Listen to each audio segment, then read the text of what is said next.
welcome to Brunch with Bari. Today I have the distinct pleasure of being with Ruben Rabasa. Oh my God, you made me feel so good with it. Well, I've been told that, first, you all told me before I even knew anything about anything, I don't even know that I was fully in Miami yet. You weren't. It said, Ruben Rabasa is a Cuban legend. Yes. Little did I know that you are a legend. Yeah, that's what everybody says. Yeah. I don't want to be a legend, but that's what everybody says. Well, 2 weeks ago, my stepdaughter and her longtime boyfriend were in town from San Francisco, and I was telling them about this project, and I showed them your picture. I was like, it's this guy. And they were like, oh my God, this guy's huge, is what they said. They're 27. That's his biggest fan base. That's what they said. I know. Sometimes I don't even know. The other day I was in Lincoln Road. Yeah. Having breakfast with my nephew who came from Tallahassee. And then this guy come in, listen, can I take a picture with you? I said, what do you want to take? I forgot already about what I was. So he said, no, because I know you. I said, where you from? He said, from Canada. I said, oh my God, wow. Canada. And I did take the picture. My nephew was, Ruben, I don't know that you were that famous. I said, I don't know it myself, but I'm gonna... So I'm sitting here with Vanessa Garcia and Victoria Collado. Collado or Collado? Collado. I know the Collado, drinking a Collado. Collado. Yes. Collado, okay. And it was, so in my recollection, I had heard your name from, because I was like immediately interested in who were the local, professional artists in Miami, who was telling the local stories, and your name came up and came up and came up, and then I saw a play reading of yours with the county. The Grace sponsored by Monteverde? Was it that one? Yes, Was it that one? Yes. Okay. And I thought it was so unique and like so specific to your voice, to a voice that I hadn't heard before, and then it seemed like everywhere I turned after that, your name would come up, and then I was doing just a search on Spanish theater because I started getting the memo that there's a whole Spanish theater culture here that is almost completely separate from the English speaking. Yeah. And your name came up as I was doing a search in New York of, what was it, the Spanish? The Repertorio Español and that fellowship, yes. Yeah, and so I wrote to you through that, and then it turned out that the two of you are partners and have a company together, Abre Camino Collective. Right. Which I want to hear about what that is and what makes it a collective. But the three of us then had a Zoom meeting, and what was amazing about that is they presented me with 5 projects. Some of them were fully written, ready to be produced. Some of them were ideas. Some of them were draft forms. And then there was you. Irresistible. So when I came onto the GableStage team, I was told by our Spanish-speaking staff that the company had not produced very many Latin-based stories. Yeah. And so I made it like a personal mission to invite more people to the party, to make sure that GableStage is known by more people than the company has previously been known to attract. So it seemed like this would be a good starter to our relationship. I was fascinated by you. Oh my God. And also reading about the Amparo project was extraordinary. So tell me about Abre Camino Collective and what that project was like. So Abre Camino Collective, it means opening paths. So it started because of Amparo. So we met in 2015. Not through Amparo, through another play, because I had something in San Fran. She directed it, and I was like, well, this should be my director forever, because she, it's like the person you've been looking for. Yeah. And then, everybody leaves New York, or you stayed, I left, and there was a back and forth, and she would send me things all the time. It's the most I've ever courted a playwright in my life. I felt like I was like, hey girl, what's up? Here's this opportunity. But it was like this instant connection of understanding, so weird, but I was like, here you go, here's this opportunity. Like, it was an automatic connection. And did the two of you grow up here? Yes. But you never knew each other? No. We're also 10 years apart. You know, Okay. so like we are crossing each other. But we had a lot of similarities in growing up. So when we live like 10 minutes away from each other. we've always been in the whole same, life. yeah. 5 minutes at one point. Yes. So it's been like we've been circulating each other. It feels like the golf ball or something that's about to land, and then that's when we met. Our base is very similar, like where we come from. And then nothing. She just kept sending me stuff, and then when I got a phone call about Amparo, which was through the marketing company that was doing Havana Club rum. I see. They call me and they're like, "Hey, we've heard that you know a lot about Cuba, and that you also write plays." An understatement. And it had happened that they had received my name from a couple of different people, and then I talked to them. I was like, "Okay, yeah, I don't know the story," which was like, not that it was weird, but when you have all this information about Cuba and you're missing this piece, you're like, "Oh, okay, I'm interested in knowing what this is."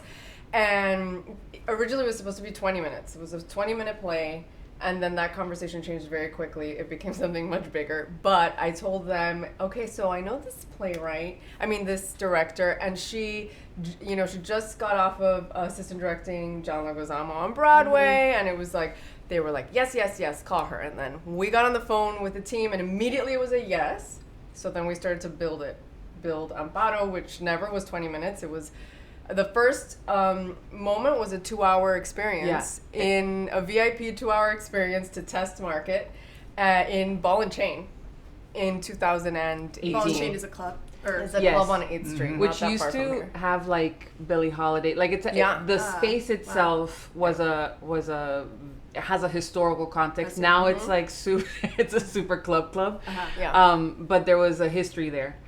And so I remember that we spent a lot of time going to the space and then going to the coffee shop that's not there anymore. It was a Cuban cafecito place. We used to treat it like a Starbucks, but Cubans are not used to Starbucks at all. So they were like, you need to eat food. Are you going to order something else? So we ate a lot. We had a lot of coffee, but we would spend 8 hours just like trying to craft this thing. There was a lot of, now thinking back, like foundation that was built not only for Amparo, but for us, right? Yeah. We had never worked like that before, at least for me. The feeling was very mutual. I was like, this is my playwright. Like, this is the person that writes the way that I want to create and understands what my brain is doing also. And then we had a second show to test an American audience in New York, which I'm talking about because that's where Abre Camino comes from, like the name. Because in the making, at the end of that production, we created a song that I'm not going to sing because I know my I sing it for you. I sing it for you. You know it. Were you in it? You weren't in it. No. You weren't even in it yet. No, I because he was in Amparo, but not that one. No, I know. That's what I we were came missing. late. But he actually saved us. Yeah, he did. So how did you meet? How we met Ruben. So we were actually in the process of casting, and our dear friend George Cabrera, who is passed away recently, and it's you can feel the loss. But a lot of what we have right now, and I've been thinking about it this morning, a lot of the connections that we have right now are because of George. I was thinking about him all yesterday, this morning. There's something. He's around us.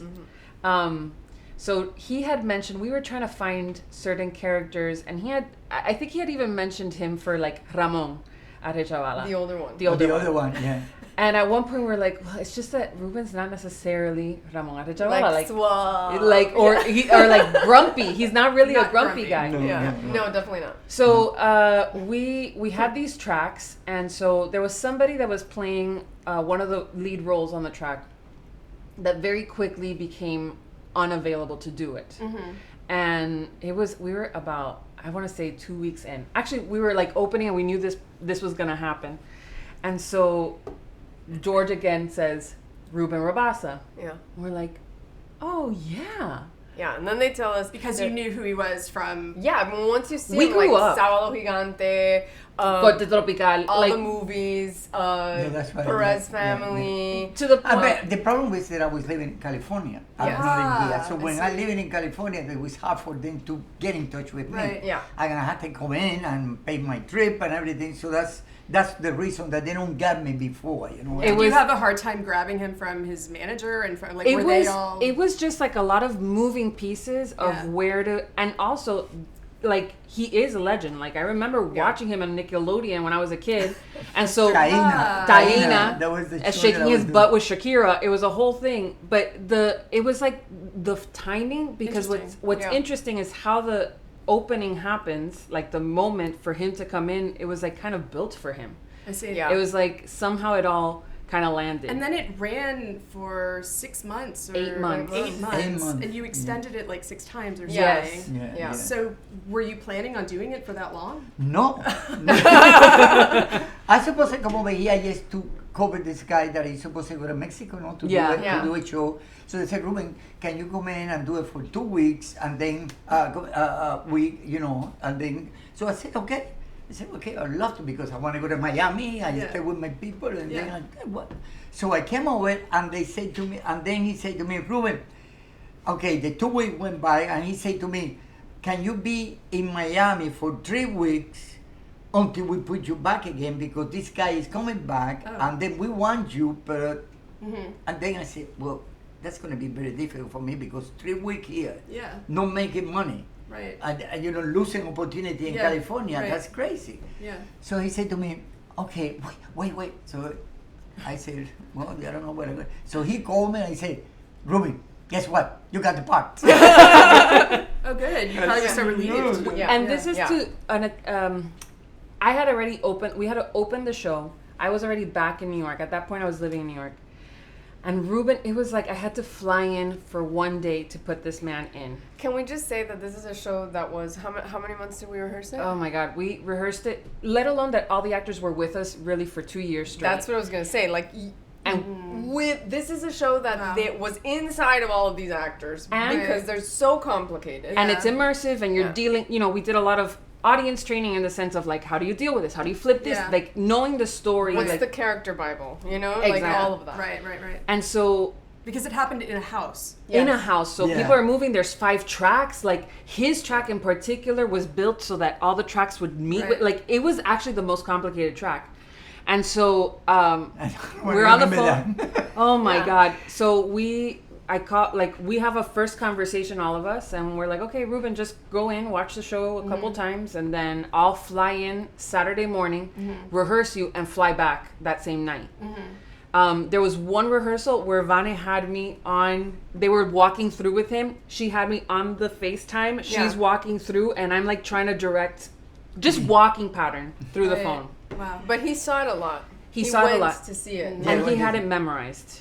Yeah, that's right. Yeah. So we go do the rehearsal, and I'm like, okay, I'm ready for a shit show. And I'm like, okay, let's do this. Let's see what happens. Let's see what happens. Let's do the first monologue. It was perfect. Boom. I'm like, oh, okay. I think we even went to have lunch after the rehearsal, because he just was swift. You know, I was talking to Michelle Hausman, called me, and he was like, I hear you're working with Ruben. It's so awesome that you're producing a show. That's his story. Michelle said, Ruben is magic on stage. Oh. And so you directed Ruben in the Cubans at Miami New Drama. Was that after? Right. That was after. Yeah. Well, it's funny because I had been developing the Cubans with Michael Leon even before I met Vanessa. Yeah. It, literally, that play started in the kitchen of my apartment in New York. And so we're doing this, and the character that he played, Manolo, was a character. It was an 8th character. It was in a position where, you know, somebody could say cut a character, and that would have been the character that would have gotten cut. You would have had to thread things, but it was like Manolo was on a light string on sticking to the story. He was so important. He was so important. He becomes so important. And so when we meet and we get the opportunity to do it at Miami New Drama, I'm like, you can't cut Manolo because I know him. And Michael's like, okay. And we were talking to Michelle Hausman, like we were figuring it out. He comes in, he reads, as he does, like Ruben is just our big like whoppa, like our card, and he really is magic. Yeah. I remember that when we were doing the Cubans, there was a word that he wanted me to say that was cock. And I say, This is listen, like can the we X-rated change version. that? Can we change that for rooster? Because I don't like that idea. Because especially we're gonna have kids, 17, 18, and I know, and was a moment that it was very melodramatic. So if I use that word, the people is gonna start laughing, and I don't want people to laugh. So you don't know, Ruben, you have to say good. It was until the last minute I said, okay, but they finally He does that a lot. Yeah, that's right, to rooster, because I feel every time I was going to say the word, I go, I was afraid to mention it. And it was in my mind, it was more in my mind than anything else. It's always amazing what's going on in the actor's mind. I know. So, okay. So your story. So the reason we're sitting here is because GableStage is co-producing a play about your life called Reubenology: The Making of an American Legend. Yep. And that's why we're here. We're here having coffee from Sabor Latino. Oh, I drank mine already. What do you say? Salud. Salud. Salud. Okay. Salud. Very easy. Easy. It's very good. Mine is almost done. Me too. Truly. In your bio, one of the first things that's mentioned is that you were taking opera lessons at Carnegie Hall. Yes. So were you performing when you were in Cuba? No. I everything started over here in the United States. When I came from Cuba, I was 17 years old. And did you come by yourself? No, I came with my mother. My mother brought me here. To New York directly? Yes. We came right from Havana to New York. My mother was a nurse. She worked for the Red Cross in Cuba. And she represented that Red Cross in Cuba over here. And she loved the United States right away. She think, this is a place. Because in Cuba, there was too much machismo. And over here, the woman feels more stronger, Even, I told her about years ago, 1955. But she said, this is a place that I want my kids to be raised up. And then the first thing I did, there was a group they called Anorando Akua. And they were doing shows once a year to sing the music from Cuba, and I was doing a lot of things, singing and dancing and everything. And then from there I said, I want to start working, but I had to help my mother because she needs me to go to work. And at the beginning, it was very difficult to work and do the show, no? And then on top of that, something that happened to me too is that in New York, I feel a little bit discriminated because at that time, they used to call the Spanish speak. And I feel very bad because of that. So I said, what? In Cuba, what did they say to me? And I remember my brother has an American girlfriend. And in order for us to move, the girlfriend had to go over there and rent the apartment for us because if we speak Spanish, they don't want over there. So, but that was only at the beginning. No? And were you speaking any English at that time? Not at all. No. One of the stories that I have is I understand that you will find out. But we've talked that you also feel like you made a decision to be like, well, I'm going to keep my Spanish. Oh, yeah, that's what I did. So what happened is, why? I mean, I just want to keep my Spanish and keep working in this. And then we opened the first theater they call New York Theater of the America, where we do plays. We bring plays from South America, translated into English, and do it in English and in Spanish. Yeah. And sometimes and that was like a really important theater company that was part of a larger movement across the country. What are the years of that? That was in 1968. Right, so it was like with other heady civil movements. That's right. Feminism, sexual movements, the war, and all of it. Oh, that's right. It was something like that. So then we start working, and then we created an organization they call Hispanic Organization of Latin Actors, where we put everybody together and we help each other to find jobs.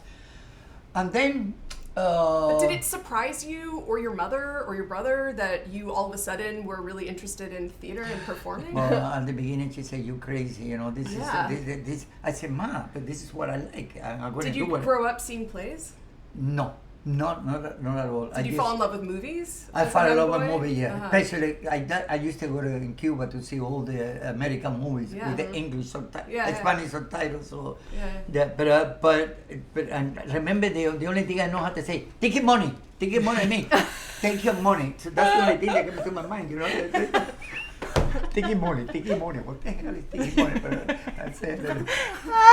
Okay, so you were on the ground floor of the Hispanic theater movement that was going on the East Coast, centralized in New York, and that eventually turned into those plays being turned into films, right? Some Yeah, of we them? did that. We did one they call Los Gusano, which means the worm, Yeah. which is that's what Fidel Castro used to call the Cubans when we left because Cuba is the only country that every 10 years they change our name. We become now Cuban refugee, Cuban immigrant. Right. Then Los Gusanos, then Marielito, then Balsero. So every 10 years, we don't no longer Cuba. We have different names. You know?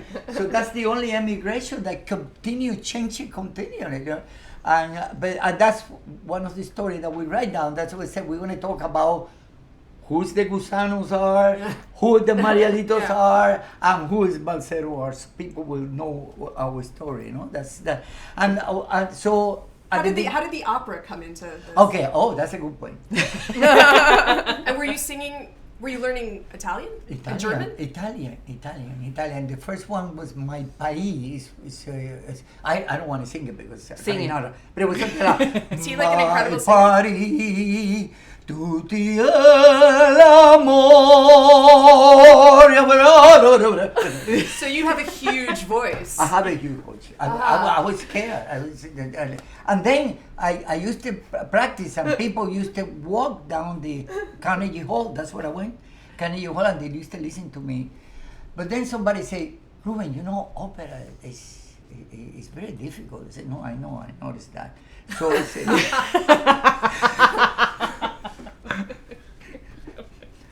I said, I say, okay, so he said, you want to come in the theater? I said, okay, let's do the theater. So I changed my own. There was also something along the lines of opera singers are really, I remember round, and he was like, I'm skinny and tall, and I didn't fit. And he would always get killed. Yeah, he would end up getting killed. But that's what you said. That's what you said in your early movie career That's too. right. You were also always getting killed. Yeah. I always, and you know, the funny thing, I when I left to California, I said, I remember I said to my manager, no, I gotta go to California because I'm tired to get killed. I don't want to kill, and I don't want to get killed anymore.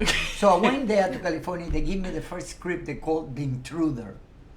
So I took it. I said, oh my God, I'm in the script. Oh, wonderful. Then when I read the script, I found out there was a ghost. I was already You were already dead. So I love watching you just pick up the napkin just now, just as someone who's obsessed with acting technique, like I am. How did you learn? What do you base acting technique on? Like, what are your tenets? Like, what do you always stick to as an actor? I'm sorry, I don't understand what you mean. Where did you pick up your technique as an actor? Oh no, I pick it on the script. I went to a different workshop, but most of the time we did it because we create our theater, our work in the theater. As a matter of fact, the director at that time promised New York State Council on the Art 18 plays in 1 year. Oh my God. That's insane. So I was doing, in those 18 plays, I work in 15 plays, Wow. you know, with little parts, you know, Yeah. come over here and come over Yeah. And sometimes I got so confused that I said line from another person. That's not the line. The line is from because it was crazy. I mean, but that's in the way That's how you learned. That's how I learned. And it was good because it works. It works out to me. You know what I mean? My personality to help me a lot. You know what I mean? It's, people like my personality, and sometimes I was afraid to be myself. But then I say, "Oh, come on, that's all. Fuck.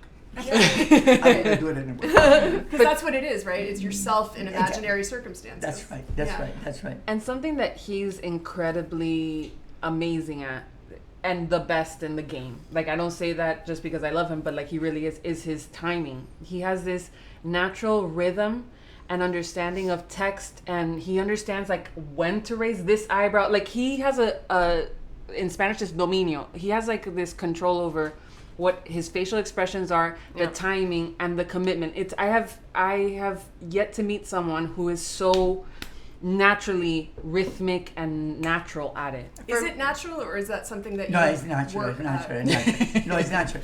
I remember one day when we were doing Amparo. It's 5 group, and I have my own group. Yeah. So, but sometimes we had to go to the second floor, and sometimes it gets stuck. You Yeah. remember that? Yes. And the There was group, a- so I said I had to improvise because I don't have another choice. So then I said, what can I say? And Edna's supposed to be my wife that she was already dead. So I said, I look at everybody's looking at me, waiting for me to say something. I say, oh, I love Edna.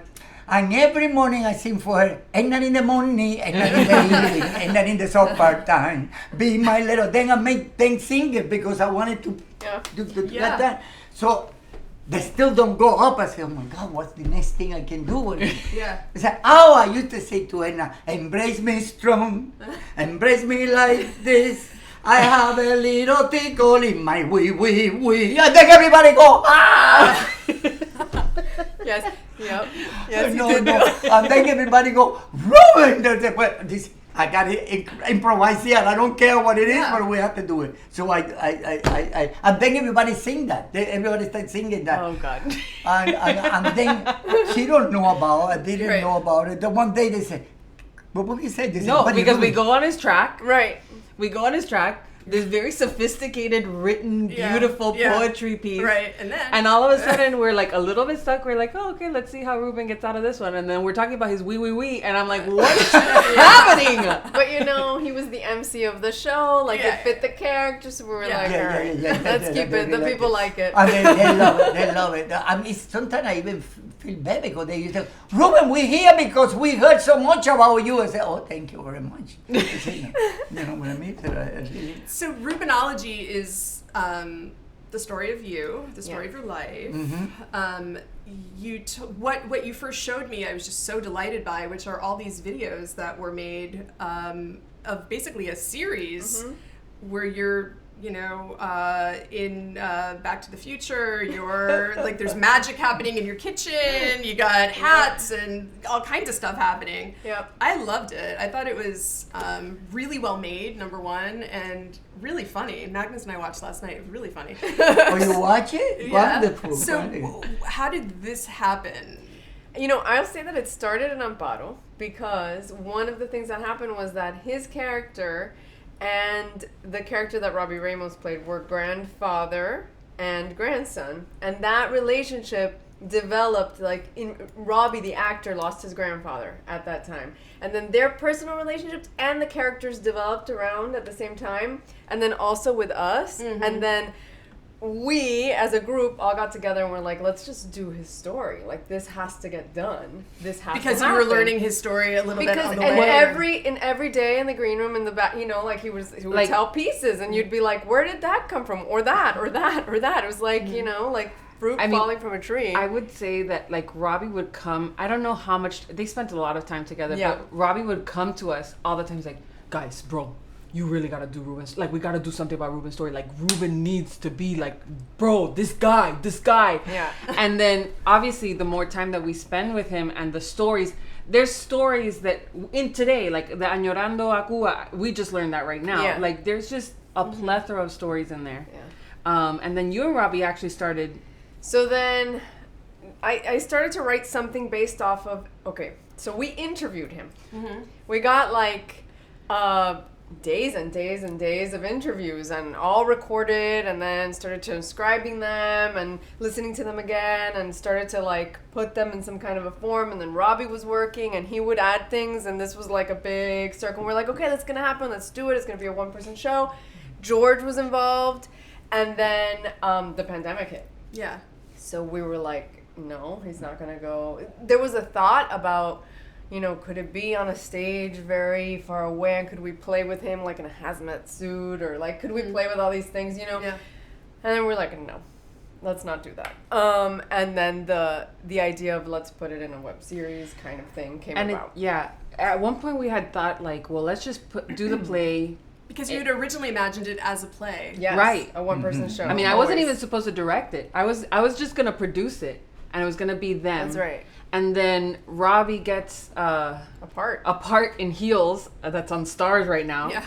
And he's like, Vic, I can't do this. And I'm like, okay. And then we were like, well, let's do something for the pandemic. And at one point, the original concept was we would put like all these GoPros around his house. Because you didn't want a pandemic get it. That, and also that, to keep the essence of the play, right? Being a one-person show, and then, the idea of him coming up to the camera and like messing with you, and we could split it up. But then as we were going more and more into the script at the original play, we were like, the butter story, which you will see at the Rubenology, the butter story, immediately we just heard it and we're like, dude, this is like one of those old school great. He also had done a stand-up routine yes, that we all went to go see. Yeah, they went to see me. Yeah, that's and right, the butter story was in that stand-up. Okay, that's right. The butter and I Understand, which will make sense when people see the show. But those were like stayed with us, and it was so there's lots of different pieces like cobbling of the story together. Right. Yeah. And so then from that, when we first started, and we're like, dude, this is funny if we do like this whole mystery, old school, Bugsy. Yeah. And from there, all of the stories were so related to movies and styles, and people always call him Christopher Lloyd and all of these things. Yeah. So we're like, this is just gonna be putting Ruben into a movie land and really exploring what it meant for Ruben to be Ruben, not just Ruben, I think you should leave Ruben, but the magic, the legend that we know, the warmth, the layers. Yeah, that's right. Yeah. No, I love that. I really love that. I love to connect with the audience and talk to them, and it's something that is part of me. You know what I mean?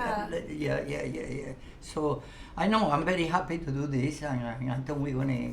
In reading about you, obviously. So many people have interviewed you because they're in love with you as a comedian, but there's an equal number of people who celebrate what a fine actor you are. I tell you, it's more difficult to make you laugh than to make you cry. Yeah. But I have both, and they know. You're a great dramatic actor, too. Yes, especially when I talk about my mother. So like right now I can feel that, I'm so honored to be able to have your story on our stage. It's really exciting. The piece itself is a mixture, right, of digital imagery, video, him, and live. Because we also feel that there's so much to Ruben, and there's so many ways to explore him and his story and his life and what his mother meant to him and all of that. There's so many pieces that to just not have it all on stage would feel false. And so many people to whom he speaks, like you just said, there's so many different audience members that bringing it all together is him, So who is this piece for at GableStage? How do you imagine, who's the audience? You That's said a something. Good question. Okay. Yeah. You said something earlier that I think is part of our mission, which is this sort of divide between like the Spanish group and the English group, right? Like these separates. And we've always felt that Ruben is that bridge between the two worlds. Yeah. He's a point in the middle between generations. Like we see it with the audiences. We see the 27-year-old and the 15-year-olds that go crazy for him, and the people that he represents. And the people who speak Spanish and English. And so we feel that the audience is the people who want to bridge and who want to connect and finally make Miami the full tapestry that is complete. Yeah, that was a lot.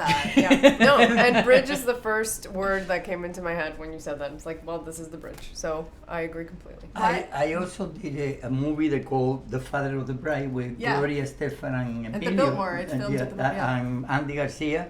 And after we did the movie, they called me for ADR, and they said, Ruben, Warner Brother love you. I said, why? He said, yeah. And when I saw the movie, I don't see myself. I see more Andy because, of course, it's the star, you know what I mean? And then sometimes the daughter supposed to talk to him, and then I'm behind camera, and I keep saying things from that. And like, you know, the daughter said, oh, because my boyfriend, he bring me over here. And I go, oh, your boyfriend, okay. You know, so, you know, and they love that, what I say. So they made me say more lines, and then I went twice to do the ADR. He said, Ruben, they love what you say. So I don't know. It's crazy. I don't know. But that happens everything now when I'm old. My God. I always say to them, I'm 84. And you know, there's two types of old people. Yes. It's the first one, like I am right now, and there's the other one that it comes right up. You know what I mean? When you know, oh my God, you can walk or you can do, and that's what I'm afraid, that I don't get to that point. Right. You know? And that's what really it bothers me a little bit. You know, it's been interesting living in Florida. I lived in Florida in the early 2000s, but being back now and being 46 now, first of all, I'm delighted by the number of 80 and 90-year-olds who are in my life, like of which there are now many. But also, I'm amazed at how you can be 90 now and not be an old person. No, that's right. That's right. Yeah, and everything is in your mind too. You know, you gotta make sure that, you know, don't worry. I don't worry about my age. I guess, as a matter of fact, sometimes they ruin you acting like a, you know, like a young guy. You know, it's not that I'm acting. It's that this is the way I feel, and that's in the way that I portray. I don't want to be stopped. You know what I mean? So no, I think it's. Yeah, is some of it that your mom was a nurse and so she taught you how to eat right and how to take care of Yeah. Is it? Yeah. You're right. I met someone else whose mother was a nurse, and my husband and I were at their house, and there were so many like potions and like green things and so much fruit, and he said, yeah, my mom was a nurse and taught me to eat. I know. I remember when I was a kid, one day she come, let me see your nails. I said, what did you want? No, because I want to see if your nails are purple. I said, what is that? No, because that is dangerous. I said, Mom, I know purples, okay? They're white. Thank God. So I'm here with the one and only Ruben Rabasa. Oh my God, thank you. And my new friends from Abre Camino Collective, which I've now learned means connecting paths. Opening paths. Opening paths. Opening path. Yeah. Abre Camino Collective, which means opening paths. I'm here with the playwright, Vanessa Garcia, and the director, Victoria Collado. Boom! There you go. You got it. And we're having brunch with Bari from our cafe partner today, Sabor Latino. Oh. Which is on Bird Road, and it's delicious. In fact, we haven't even eaten any of these pastries, of which I've learned this morning that this is a Cuban croquette, basically, called a croqueta. This is more of a South American pastry. Tequeño, which is filled with cheese. Yes. And these, I remember, I was an exchange student in Australia. They look like a pasty. Pastelitos. Empanada. Pastelito. Wow. It's like we rehearsed. Jesus Christ. So these are filled with meat. This was filled with meat, or vegetables.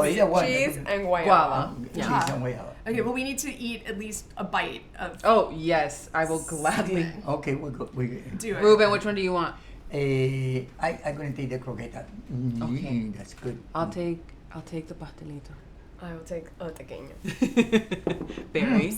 Okay. Oh, it's very Would good. you like half of a tequeño? Yeah. Okay. Exactly. It's phenomenal. Oh, I see. So are they sweet? Are these like considered No. pastries?